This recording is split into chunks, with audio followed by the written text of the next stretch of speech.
You cannot say that you are a daughter of the Most High, Holy God, and live an immodest, immoral life. I saw a quote this morning that said, "You cannot be a bride of Christ and a side chick to Satan at the same time." You gotta pick a side. For my fellow women out there, young and old, and you consider yourself as a follower of Jesus Christ and as a daughter of the Most High God, there is a certain standard that God has called us to live. He has called us to be set apart in set apart from the world. He has called us to be virtuous women. For it says in the book of Proverbs, chapter 31, who can find a virtuous woman? For her price is far above rubies. And if you look up the price of rubies, rubies are expensive, okay? Look up the price for genuine, like the genuine stone, not the fake stuff.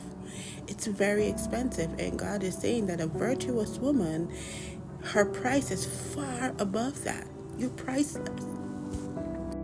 The Lord has been speaking to me for a couple of days now about keeping your integrity. And I want to encourage any woman, young or old, that comes across this video this day or any other day.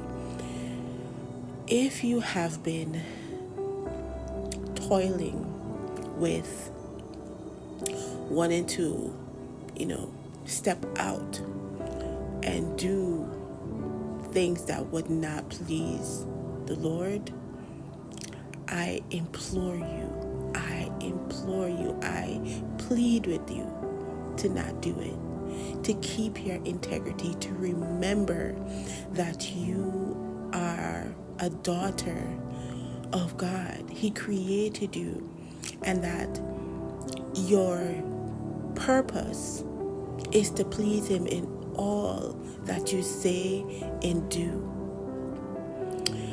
I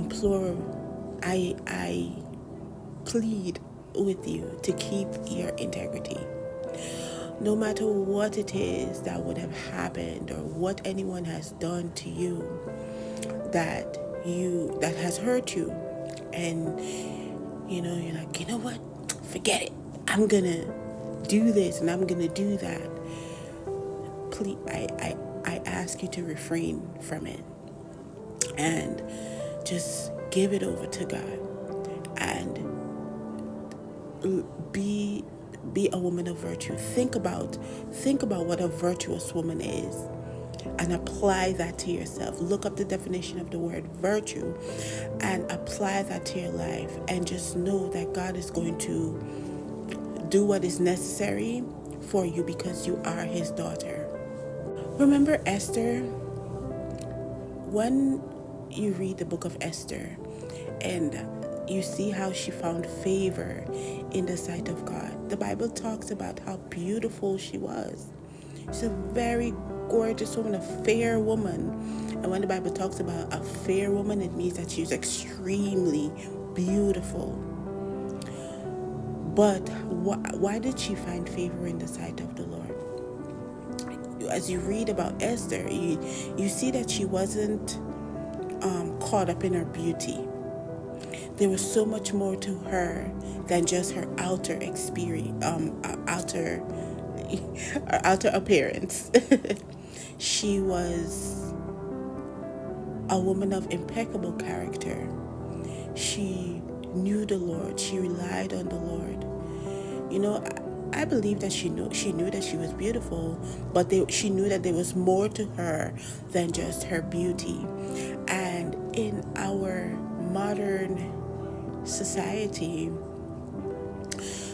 there is so much emphasis on the outer appearance, take care of your body, which is not wrong, because we have to take care of our bodies and stuff like that.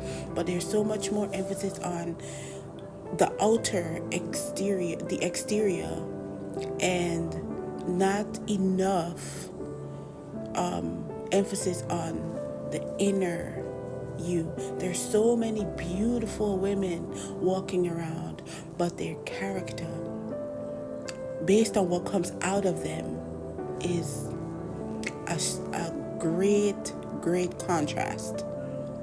And God is calling his daughters this day to be set apart, to remember who you are and whose you are.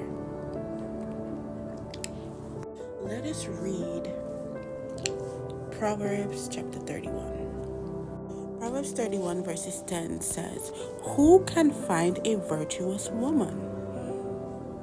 For her price is far above rubies. The heart of her husband doth safely trust in her, so that he shall have no need of spoil. She will do him good and not evil all the days of her life. She seeketh wool and flax and worketh willingly with her hands.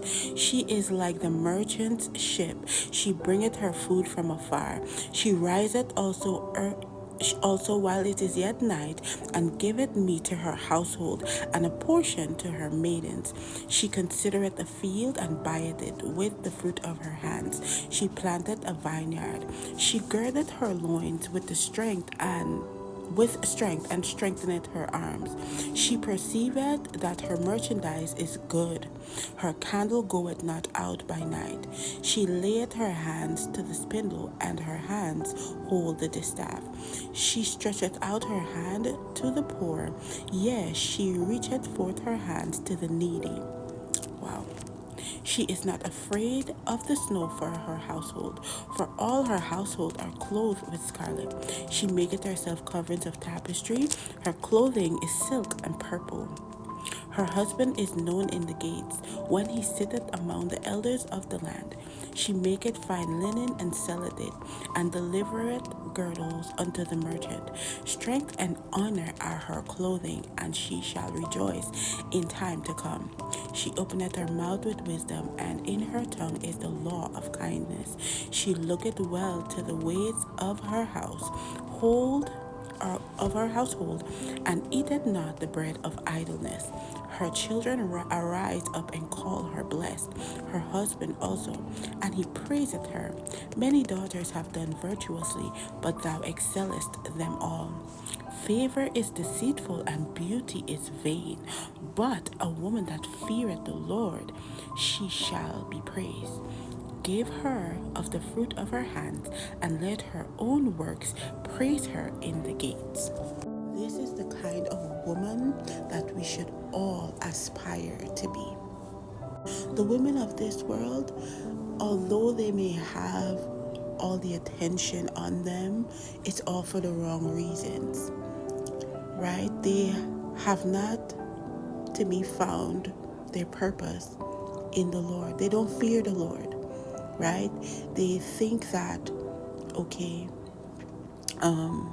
their purpose is found in, or their value is found in things, in unwanted attention, doing things just to get the attention of people, putting themselves out there in ways that is dishonorable and is displeasing in the sight of the Lord, right? And the attention that they may get is only for a moment. But deep down inside, they know that they are unhappy. They know that they are miserable. They know that there's something that's still missing. And they're doing different things to, I don't know, fill that void. But it will never be able to be filled until they come to a place of complete surrender to God. But as his daughters, we know where our value comes from. It comes from the one who created us. It comes from the one who created you. And God is saying to us today, who can find a virtuous woman? Are you a virtuous woman?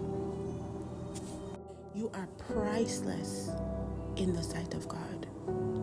So I pray that this video will make sense and you will not feel judged or anything like that, because I'm not here to judge you, but to encourage you, right? And read Proverbs and meditate on it and study it and